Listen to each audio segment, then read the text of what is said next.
Wonderful. Welcome, everyone. Great to have you all with us on this.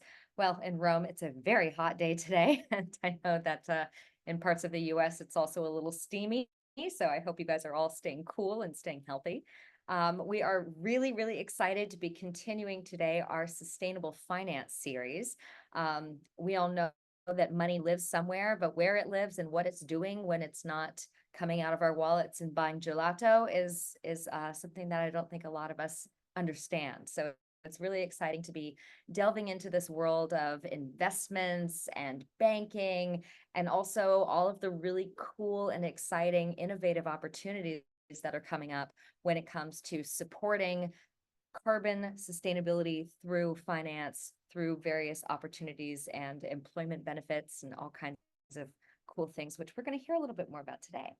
So, I'm thrilled to be welcoming with us Lizzie Collard today from Scope Zero, who's going to be telling us a little bit more about how they are helping to solve the climate crisis through an innovative solution. This is something, and I will let Lizzie introduce herself, but this is something that I had never heard of. And so I think it's really exciting to hear once again about what solutions are available to us and how we can be more sustainable, not only from an environmental standpoint, but also from a financial standpoint. So I'm going to go ahead and turn over to Lizzie and let you introduce yourself and take it away. Well, thank you. I appreciate the opportunity to be here today. I will pull up some slides here just so everybody has some visuals as I discuss our carbon savings account today. And then I'll also introduce myself through the deck as well, so you have a little bit of background there as well. So everybody can see my slides okay? Great. Okay. So at Scope Zero, we created what's called the Carbon Savings Account, or CSA. And the CSA is both a financial wellness benefit for employees and a corporate sustainability strategy for employers, because ultimately we provide strong financial incentives for employees to upgrade their home technology and personal transportation, which saves them a lot of money on utility bills and fuel expenses. And then at the same time, these upgrades reduce work from home and commute emissions, which are part of a company's responsibility. And the CSA drives employee engagement within the company's overall sustainability efforts. But before we dive into that, just to set the stage a little bit, first I'll start with a brief background of myself and my co-founder. So my background is in mechanical engineering, and my expertise is within residential utility consumption. I used to work for a company called Ameresco, where I was designing energy and water efficiency upgrades for military base housing all over the United States. I left that position for grad school at Stanford in a program that's called Sustainable Design and Construction. So again, it's focused on that energy efficient building design. That's where I met my co-founder, Caitlin, whose background and expertise is within employee benefits. She used to work for Guideline, which for folks in the US, Guideline is a 401k company. For folks that are outside of the US, a 401k is like I think it's generally a US specific retirement benefit that companies offer to their employees. So Caitlin came from a deep background in employee benefits, particularly on the financial wellness side.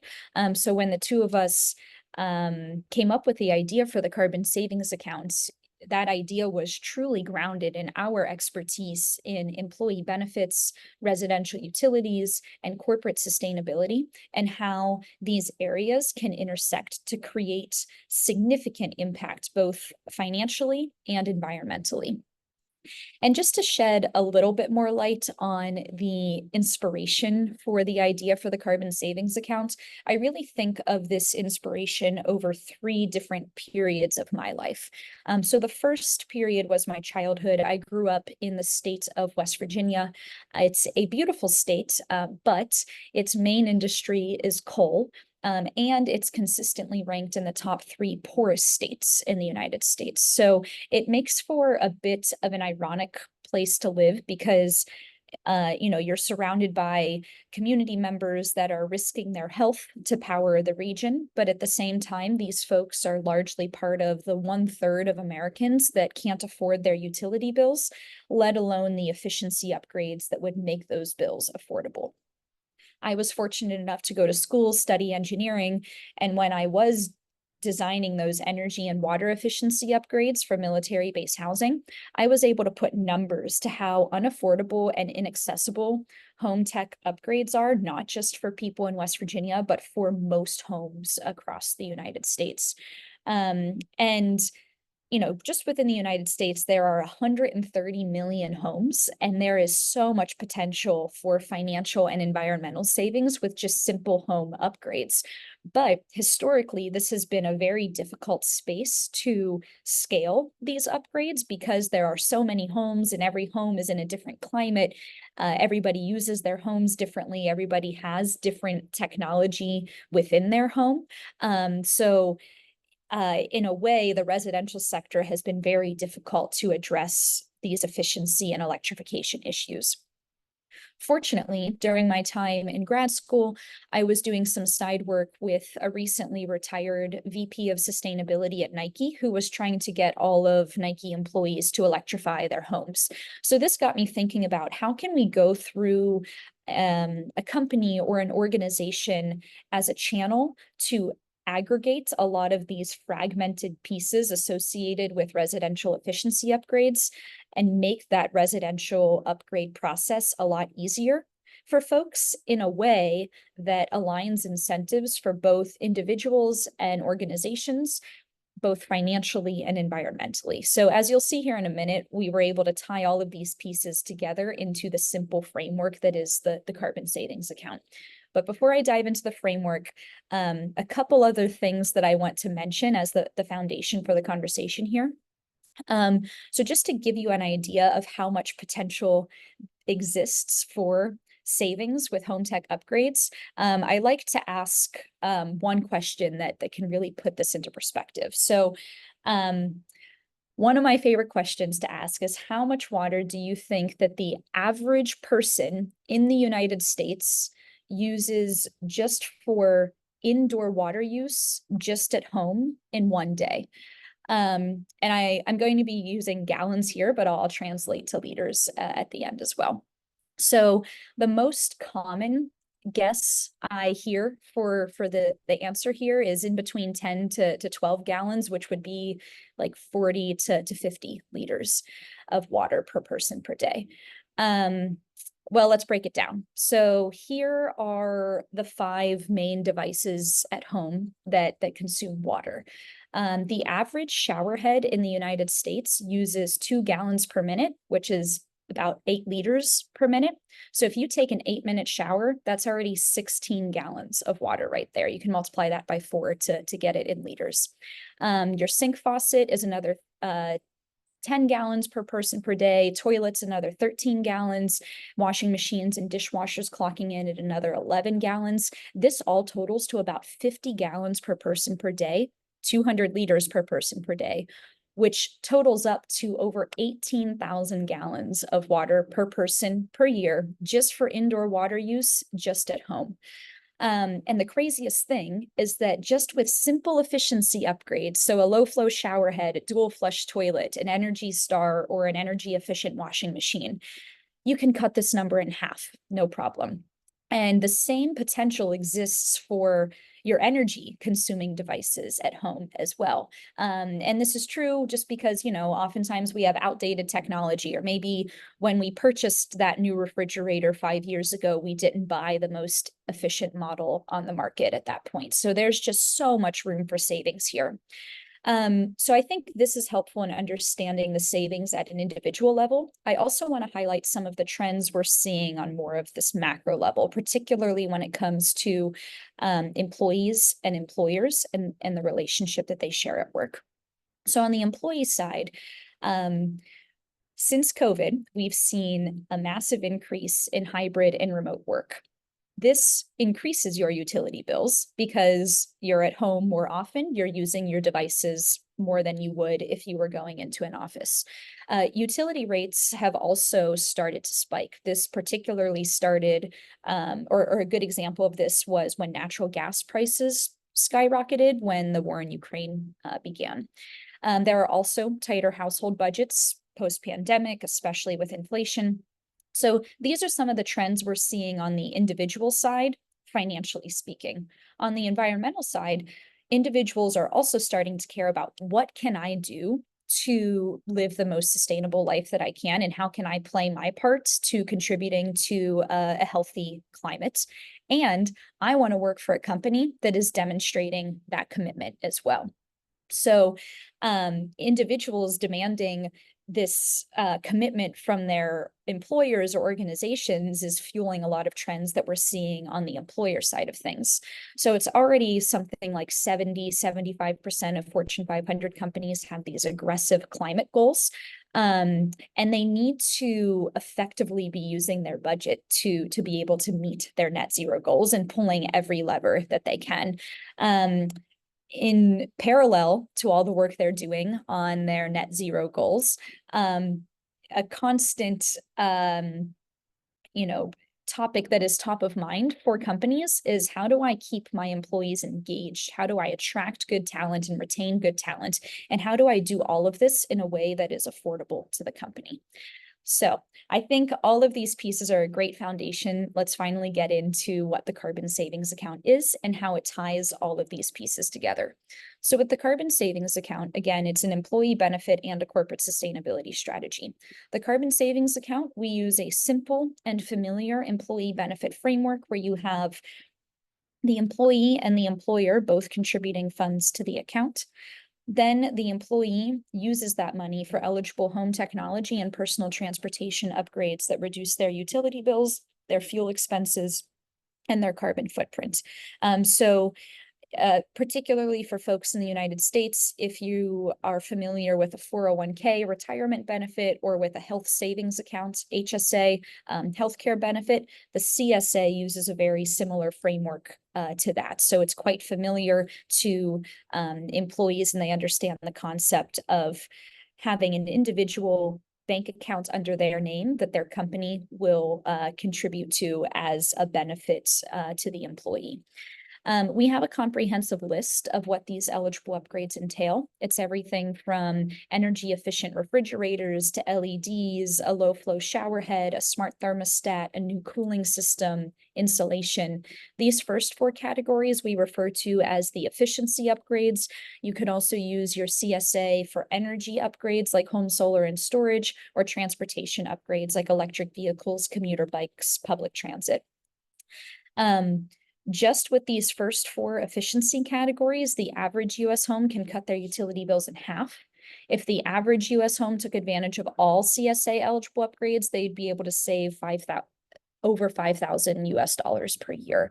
And so because we're able to so significantly reduce cost of living, that's how we truly serve as this financial wellness benefit, which greatly broadens our employee engagement, because we aren't just targeting folks that are concerned with their carbon footprint.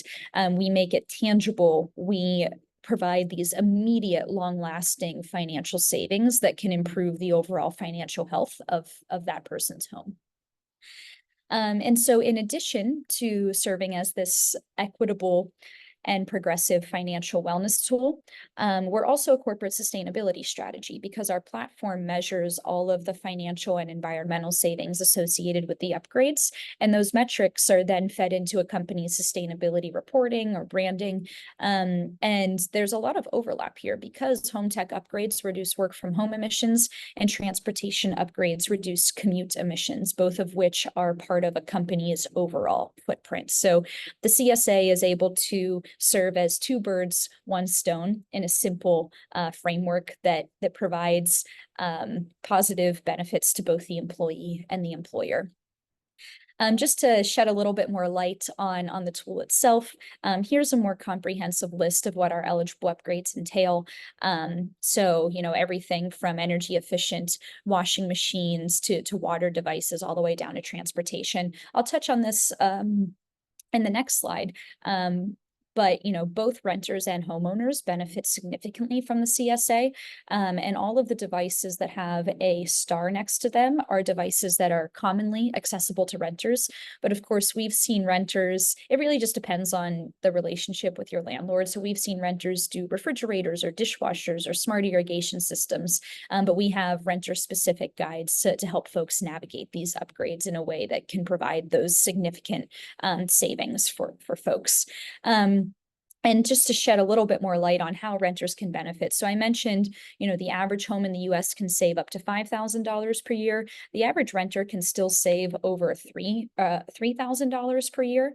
And, you know, full access to the transportation upgrades, that's agnostic to whether you rent or own. We have these step-by-step upgrade guides and help employees with any like communications they would need to talk to their landlord about for certain upgrades. Just within the US, it's only about a third of Americans rent, and most renters move every 2 years. So even if you upgraded everything within your rented home within 2 years, by the time you move to your next rented home, you're just going to have to make all of those upgrades again. So it still has this long-term relationship for renters. And then a lot of renters are saving up for a future owned home. And so you'll see some users just grow their CSA balance because they know as soon as they are ready to move into an owned home, they want to renovate the whole thing to make it as efficient as possible. And you know, one of my favorite things, and we'll dive into here once I talk about the product itself, is how the CSA sparks a different mindset within our users. You know, as soon as people realize, oh, I'm using 16 gallons of water a day to shower, they start to interact differently with their home appliances, and their behavior changes just because they were educated on, oh, this is how I'm consuming these resources at home. So just to shed a little bit of light on that, I wanted to include a couple of testimonials here. So one of our users said the Scope Zero CSA program made me more cognizant of the different ways I'm using energy in my home. I started prioritizing upgrades based on what I learned through Scope Zero's resources and what will have the biggest impact on energy usage and financial savings in the future. Another one said, I love the CSA program. Living more sustainably is so important to me, and the CSA program acts to incentivize those practices while gently holding me accountable to them. Knowing that this is supported by my company makes me feel more value aligned with my company and colleagues. And so not only are we providing this strong value at the individual level, but there's also widespread company impact. So on the employee benefits side, we see folks using the CSA to streamline other benefits. Let's say you already offer a commuter benefit or a work from home stipend, or some companies are even starting to help employees purchase electric vehicles. All of that spending from the benefits side can be streamlined into the carbon savings account. And then with the carbon savings account, the employee now has more choice on how they're using that benefit and equity. You know, the CSA is applicable to any employee that is housed and or uses transportation modes other than their feet to get around. I already mentioned the CSA's benefit in differentiating itself from other organizations in a way to attract and retain talent. And at the end of the day, the CSA ends up being a relatively low cost benefit for a company to offer, but very high impact because it's not just all of the advantages of a financial wellness benefit. It's also all of the corporate sustainability pieces coming into play as well. So to summarize the benefits on the corporate sustainability side of things, the CSA does a great job of triggering that employee engagement in overall corporate sustainability efforts. We measure the baseline of a company's commute and remote emissions, and then can directly reduce what's called their Scope 3 emissions. I'll touch a little bit more on that later, and it's okay if you're not familiar with that terminology. And all of this can ultimately reduce how much money the company is spending on carbon offsets to meet their net zero goals. So some direct financial benefits associated with the corporate sustainability strategies as well. Now I'll shift a little bit to talk about more what that user experience is within the CSA platform itself. So our product is a platform that facilitates the carbon savings account. Ultimately, you can think about it in these three main pillars. So on the fintech side of things, this is where we create and administer that individual bank account, and then issue individual CSA debit cards to each user that signs up. We also have reimbursement functionality on the site in case somebody forgets their debit card when they're making a purchase. We verify that the purchases are in fact CSA eligible, and then we integrate with a company's payroll system to automate those contributions and employee census updates so we know who's eligible. On the analytics side, this is where we create an energy and water profile of each employee's home and a fuel profile of each of their vehicles, which is how we do that performance tracking that's then fed into a company's sustainability reporting. We also use this tool to provide customized upgrade recommendations to each employee. So, when I think about the value to the employee, it's step one, the financial incentive to make the upgrades. Step two, it's help with everything logistically associated with the upgrades themselves. So this recommendation engine feeds nicely into the marketplace pillar, which is where we have a network of vendors that sell and install the eligible upgrades. We surface relevant utility and government incentives to make sure that the upgrades are as affordable as possible to employees. And then we have things like interactive savings calculators and purchase usage and maintenance tips to just really simplify the entire process for employees and make the upgrading process easily actionable for them.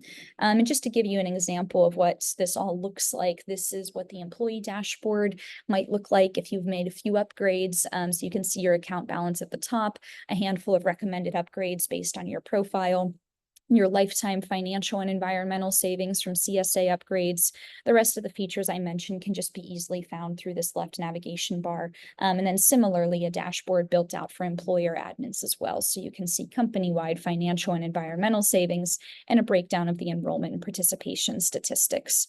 And another piece that we really emphasize within our platform is the education and directing employees to the highest impact upgrades.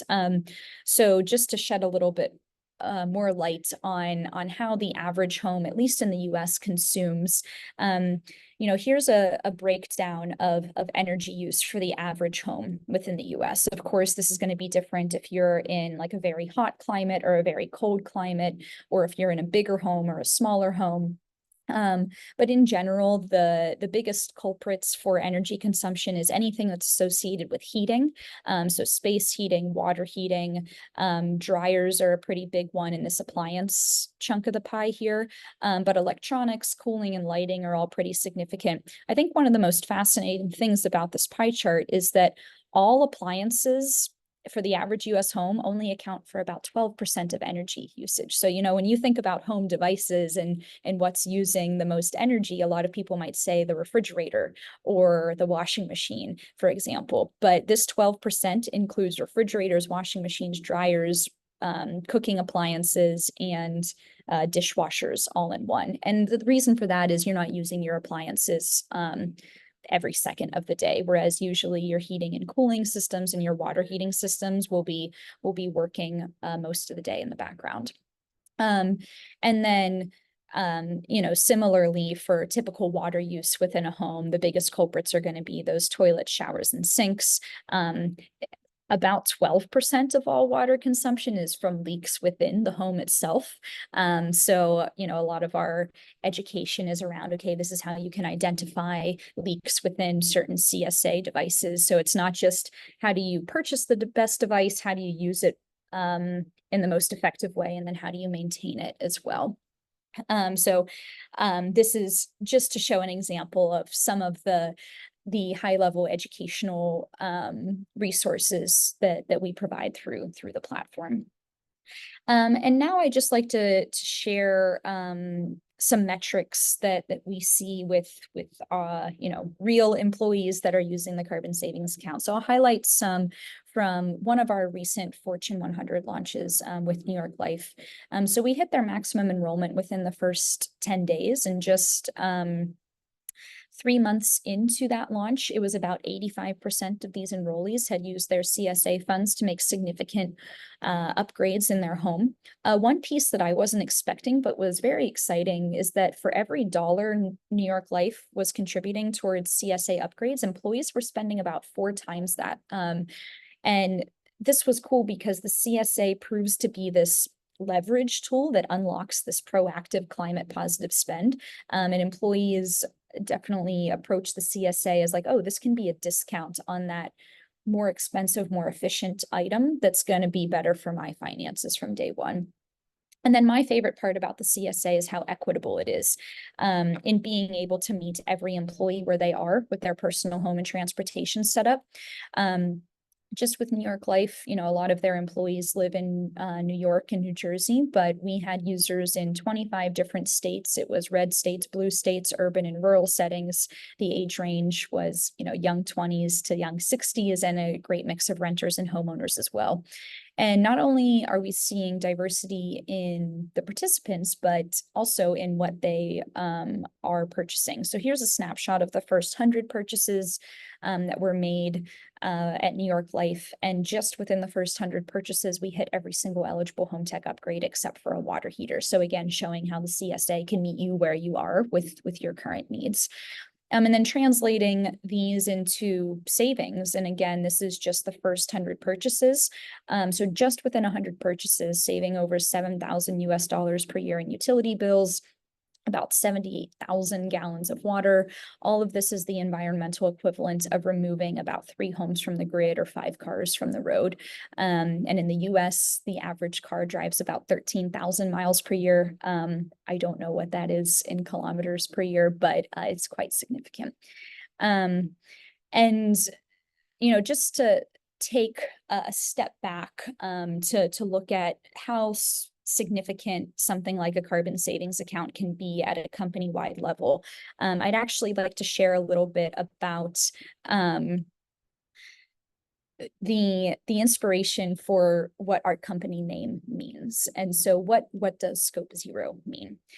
So in case some of you aren't familiar, when a company reports on their carbon emissions, they use an accounting framework that was developed by what's called the Greenhouse Gas Protocol.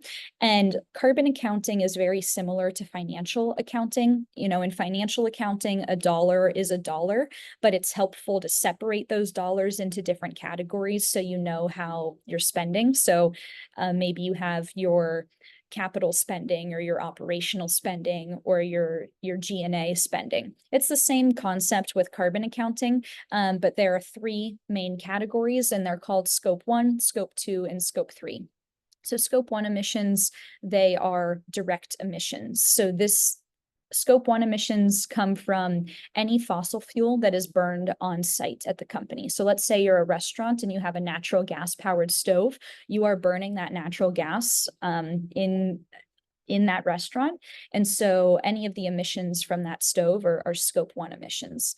Scope 2 emissions are indirect emissions from your energy or electricity consumption. So if you're a restaurant and your lights are being powered from the coal power plant down the road, the emissions from that power plant that are associated to your electricity consumption, those are Scope 2 emissions. So Scope 1 and Scope 2 emissions are usually the easiest to measure and control. Scope 3 emissions can become a little bit chaotic because they're all of the other emissions throughout the company's value chain. So for a restaurant, this would be the emissions that went into growing the food, transporting the food, the emissions that went into making the plates or the spoons.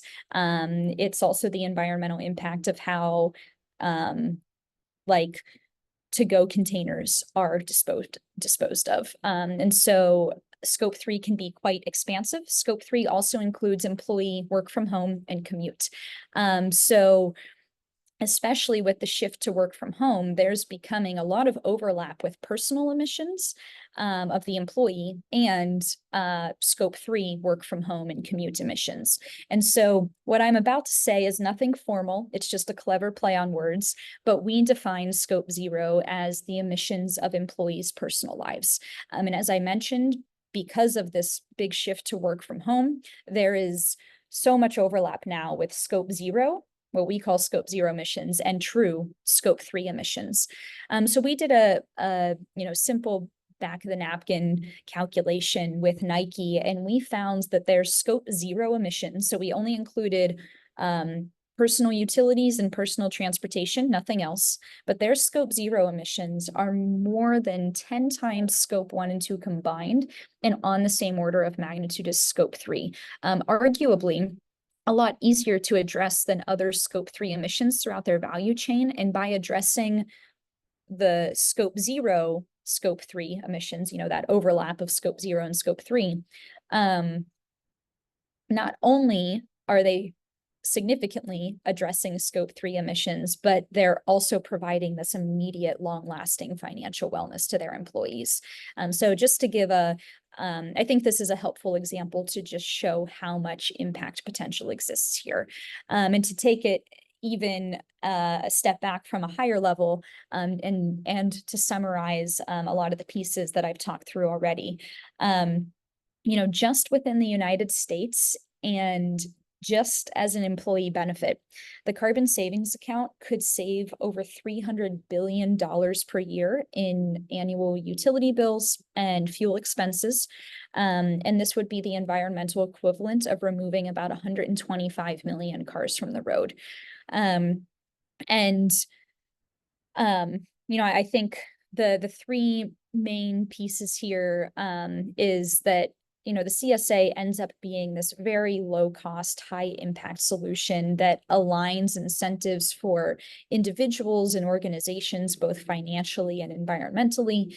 It is effective, it's simple, it's equitable, it's timely, and it can provide triple bottom line savings to the company because you're addressing the company's like financial, environmental, and social initiatives. And then what we're seeing is that the CSA is being quite effective in helping companies reduce their overall spending on benefits packages and on ESG goals, because the CSA is able to serve as this low cost intentional benefit that has all of the advantages of some other financial wellness benefits, and then can directly address these work from home and commute emissions within an organization. So I know I've thrown a lot at you. I really appreciate all of your time and attention, and I'd be happy to answer any questions here as well. But thank you. Amazing. Thank you so much, Lizzie. I think, I'm kind of overwhelmed by some of those numbers. I mean, I think especially when it comes to, how much impact personal habits have. I mean, the idea of like the scope 0 versus the scope 3, I think we always kind of assume that, the individual doesn't have as much of an impact as a large corporation. But if we look at it, every little bit counts. So I think I'm excited to delve into this a little bit more. We did have a question in the chat that I wanted to go into before. I have always a lot of questions, and I'm sure everyone else does too. But do you also provide tips on how to recycle old appliances or kind of end of life aspects? Yeah, for sure. So, the way that our product is structured is when you go into your CSA profile, you can view all of the eligible upgrades, and then there's a different page for each product that we have. And so for each product, we're going to list the criteria that it needs to be CSA eligible when you make the upgrade. Then we have usage. We have purchase, usage, maintenance, and like recycling tips all on there. With many home appliances or CSA eligible devices, the biggest area of impact over that product's entire life cycle is going to be that use phase, but it's still very important to be mindful of that disposal phase when there are viable options available. Yeah, absolutely. Absolutely. I think that's something that, especially in the cultural sector, we're very hyper aware of, because it's always, this kind of transient materials aspect. So I think that's really important. But of course, longevity is also something we're hoping to see more of especially in our own personal aspects. So I obviously, as always, have a million million questions, but I would love to open up the floor and see if anyone else has any questions that they would like to pose for Lizzie or anything that came up. Oh, sorry. Vanessa, do you want to go? Go ahead, Devin, and then Vanessa. I just have a quick question. Is there a minimum size for a company to enroll or participate? No. So Yeah, if we you're like can- a business of one or a company of one? Yeah, for sure. Yeah. Yeah. Yeah, we can work with any size company at any time throughout the year. That's also very, very good information to have, because of course there's a lot of freelance professionals that I think would love to have something like this. So that's really cool. Thank Yeah. you. Yeah, Vanessa, you had a question. Go ahead. Thank you. Yes. Great presentation. Awesome data. Like there's so much to think about. It's really interesting to hear that from the United States side of things. I'm based in Canada.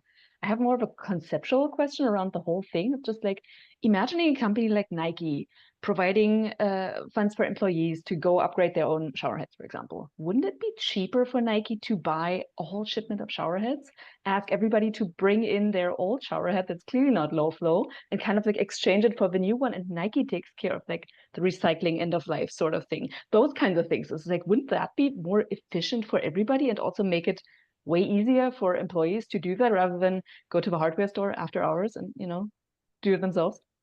Yeah. I love that, and I think that that should be an ideal that we could all try to work towards.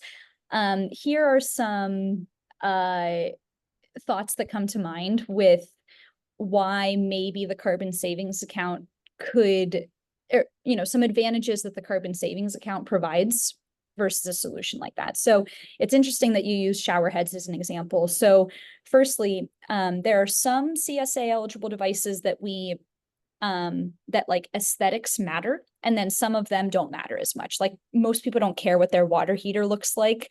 Most people don't care what their cooling system looks like if it's all well hidden and like fits within the proper space. Something like shower heads, they have an aesthetic feature to it. And so, you know, if you bought 30,000 shower heads for Nike employees, you're definitely going to have folks that are like, oh, that doesn't look good in my bathroom. I don't want that one. I don't need a shower head. I already upgraded mine last year. So this goes back to one of the concepts that I was discussing before with why it is so difficult to scale residential efficiency upgrades, because everybody has their own preferences, their own needs, and their own budget as well. And so when it comes to the CSA, one of the greatest things about it is that it gives the individual choice and ownership in how they're approaching their home setup. And there's still enough flexibility that you can very much make the CSA your own. And we just give guidance on how to like be most effective within your own personal home and your own personal needs. Yeah, and then like some other examples could be like, okay, we could do this for dishwashers. Some homes might not have room for dishwashers. Some people like hand washing dishes, even though it usually is much better to use a dishwasher than hand wash dishes. So I think it's just that flexibility that comes along with the CSA and provides more ownership to the employee. And then I think when the employee has more ownership, they become more committed to the overall concept as well. But I agree, there would be a lot of logistical savings and even environmental savings associated if we could just do it all in bulk. But that worked decently well when I was designing the upgrades for military base housing, because you know, it was all like so many homes on the base would have the exact same layout, the exact same design. You could just go in and do bulk orders. And that was like a perfect setting for that. But when you are in working with a group where everybody has different homes, different needs, different lifestyles, the flexibility can be quite advantageous. That's a good point. I think ownership is something we all kind of understand is crucial to sustainability choices. You don't want to force somebody to do something, because then the second you tell them they have to, they don't want to. Right. And, yeah. Does anyone else have any questions that kind of leads into one of my questions, if that's okay. I was curious because, you know, you were talking at the beginning of your presentation about your background, you know, where you're from. I'm very familiar with the area. My parents live in North Carolina.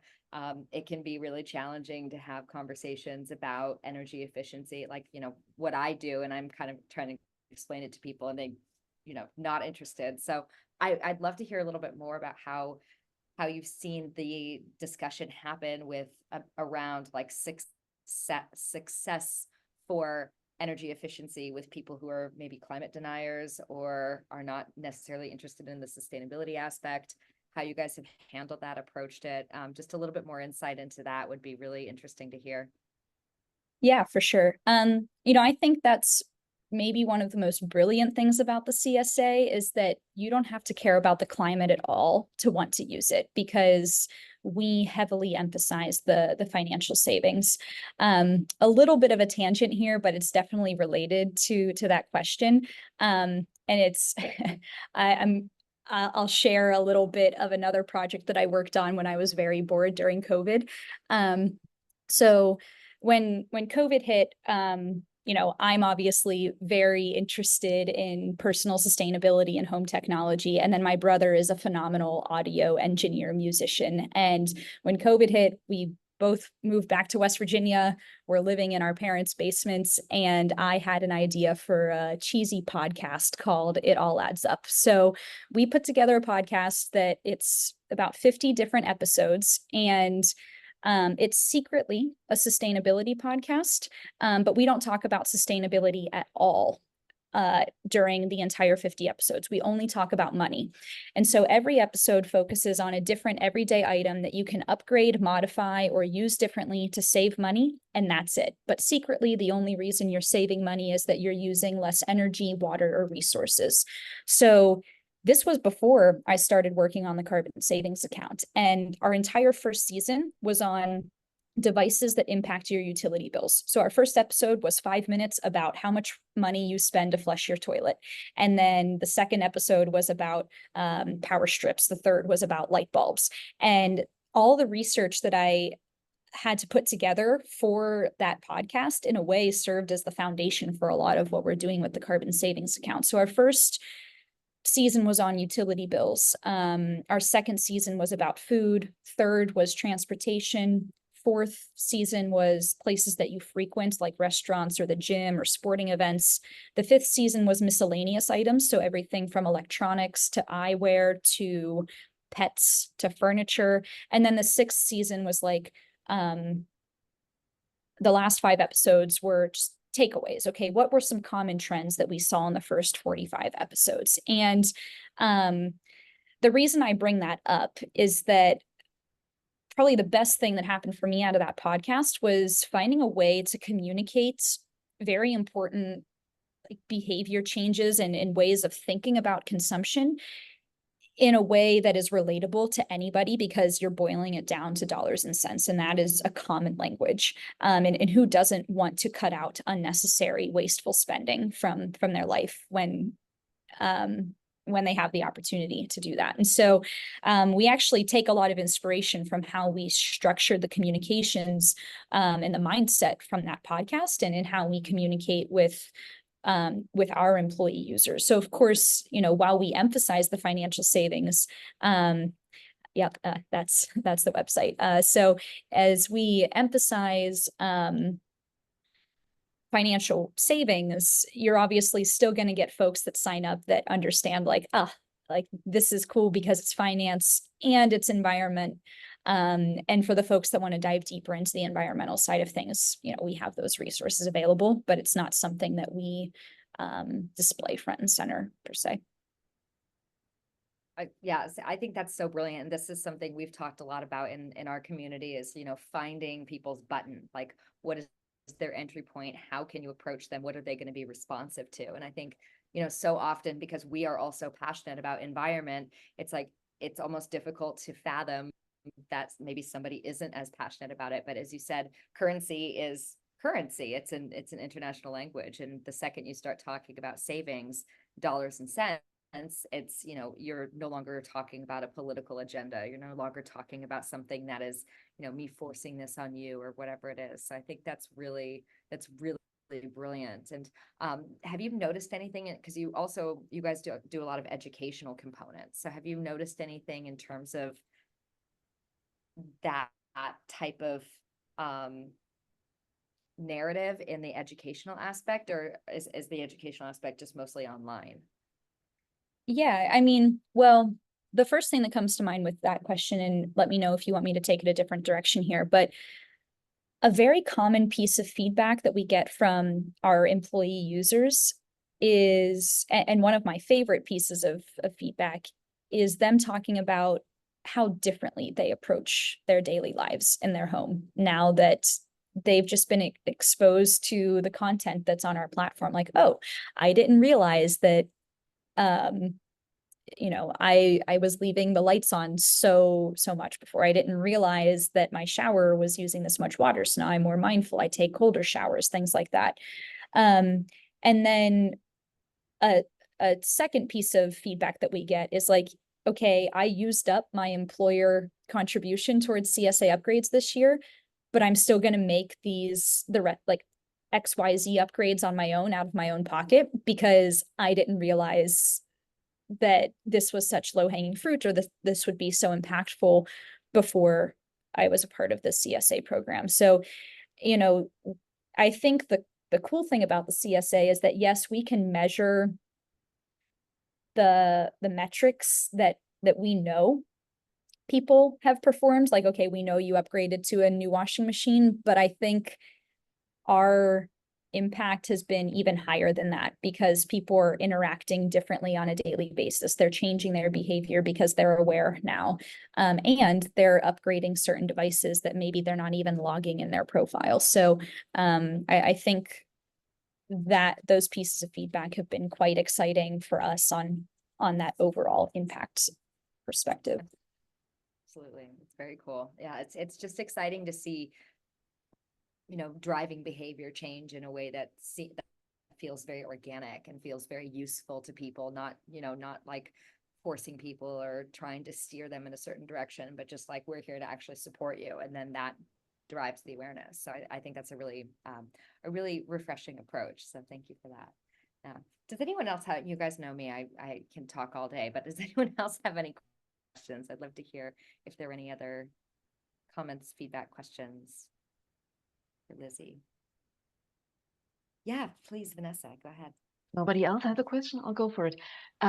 Just because we've talked about this quite a lot, and it's always something that not everybody talks about. What's your own CSR strategy in your organization? You have a lot of data, that must be a lot of energy usage in general. How do you deal with that? Are you kind of like the shining beacon for all your customers? Yeah, well, so we are a pretty lean organization, I would say. So we've been quite fortunate with the level of talent that we've been able to bring on. It helps our carbon footprint stay even lower because we are quite small ourselves. But of course, one of the best things that we can do, the way that our organization is structured, is making sure that our work from home emissions are as minimal as possible. And so, just walking the walk with our CSA program and internally, and how generous we can be with company contributions that way. But it is an interesting conversation because there's a lot of tangential pieces that are relevant to us here. When we create the savings accounts for employees, how do we make sure that we're always working with banks that are investing their funds responsibly would be a good example. Or like for the partner vendors that we bring into our marketplace, how do we make sure that they're taking the most sustainable approaches within their value chain as well. So there's a lot of tangential pieces that go into how we make business decisions on a day-to-day basis. And how do you verify your partners? Just out of curiosity. Yeah, so, well, the first obvious step is, do you sell CSA eligible upgrades, right? And then luckily, at least within the US, there are a lot of good resources that we can tap into, like utility approved vendors or even government approved or like, yeah, I'm not sure if that's like technically the correct term, but like lists that local governments say like, okay, these vendors have hit like certain criteria in terms of their sustainability metrics, their social impact, things like that. So fortunately, it's, just given where the world is in 2024, it's not necessarily something that we need to do all on our own. And there are resources that we can tap into to make sure that we're working with folks that share our values in terms of overall, overall minimizing our environmental impact and maximizing the all of the positive impacts that can come from the CSA. Nice. That's very cool. That's very cool. Yeah, I think that, once again, it's so exciting to see that there are like all of these creative solutions coming out and, how we can, as organizations, support each other as well. And I think that this is something that, especially in the museum world, would be super attractive. I know like, if museum professionals had the opportunity to engage with something like this, then I think everyone would. And I think it would also help support the awareness building within the institution and, and how practices at work are also reflected, from practices at home. Because I think a lot of cultural professionals tend to be passionate about sustainability, but a lot of times it does tend to stay at home. But then if you can kind of build this bridge between the companies supporting your home efforts, then it's like, well, wait a second, what are we doing at the company? So company meaning museum. So I think that there's also like a dual feed, we'll call it. I think that's really fascinating. So that's amazing. Wonderful. Any other questions for Lizzie today? I don't think so. Do you have any idea, Lizzie, because of course we have a super international audience here. Is there something that exists like this in Europe, for example, or is this something that like maybe could be replicated in some way in other parts of the world? I mean, I know that like employee benefits tend to be a very American thing or a very US thing, but I'd love to hear if you have any ideas about kind of international engagement. Yeah, absolutely. So that's one thing that's quite exciting on our end as well, is how much interest we are seeing for the CSA beyond the US. And so, a lot of the metrics I gave today were either focused on US specific homes or the US as a whole, how much money can the whole US save? But, when you start to think about the CSA's impact at a global level, it's almost unbelievable how significant it is. And so at this very moment, we can support employees that live outside the US if their company is headquartered within the US. And then within the coming years, but probably in the relatively short term, we'll be able to support even companies that are based or headquartered outside of the US as well. In Netherlands is particular, number one, okay? yeah. Well, I was going to say, we, in particular, a lot of demand from companies headquartered in like Western Europe, Canada, Australia.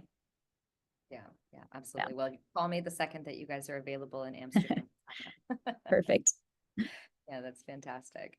Amazing. Well, it's so interesting once again to hear your journey, and just a huge thank you for the incredible work that you're doing. I think it's really really inspiring, and it's so, for me, so many of these things seem really overwhelming, and especially when it comes to like the numbers and the impacts and how you measure things. And I think that this approach is so simplified in the sense that it's like, here's how much money you save, here's where you go. I also love the fact that you guys provide like, basically, here are your solutions. It's not just, here's like, you can get the account, and then of course, what do you do with it? And like, where do you spend that money, and how do you actually implement it? I think that's actually a huge gap that we're also trying to fill at Key Futures. So everyone look out for the Sustainable Solutions Circle, which is coming soon. But I think it's really important to be able to showcase to people not only that there are benefits, but make it really easy. So I'm cheering you guys on, and just love your approach. So huge thank you. Oh, wonderful.